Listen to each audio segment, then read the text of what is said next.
Hello, hello বন্ধুরা, কি খবর সবার? তো সেইদিন তো আমি কলকাতা এসেছিলাম। এসে শুধু হাওড়ারই লুক দেখিয়েছিলাম। তো চলো আজকে আমি কলকাতার কিছু ভালো, ভালো লুক তোমাদেরকে দেখাবো। তো হাওড়া রেল স্টেশন আমি হেঁটে, হেঁটে যাচ্ছিলাম। কেন যাচ্ছিলাম সেটা ভিডিওর মধ্যে জেনে যাবে। তো যেতে, যেতেই ১ম এ আমার চোখে পড়ে ইডেন গার্ডেন খেলার মাঠ। তো যখনই কোনো ইন্ডিয়ার খেলা হয়, আইপিএল খেলা হয়, যেসব খেলাগুনা তোমরা দেখতে পাও কলকাতা স্টেডিয়ামে সেটা হলো এটাই ইডেন গার্ডেন।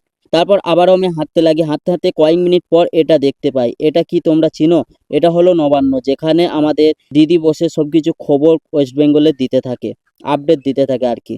তারপর আবারও আমি হাঁটতে লাগি আর রাস্তার মধ্যে দেখো এটা দেখতে পেলাম, এই লাইন। এই একবার যদি এইরকম একটা লাইন পড়ে যায় কলকাতার মধ্যে, তাহলে তোমার 5 মিনিটের রাস্তা তোমার লেগে যাবে প্রায় 1 ঘন্টা যেতে।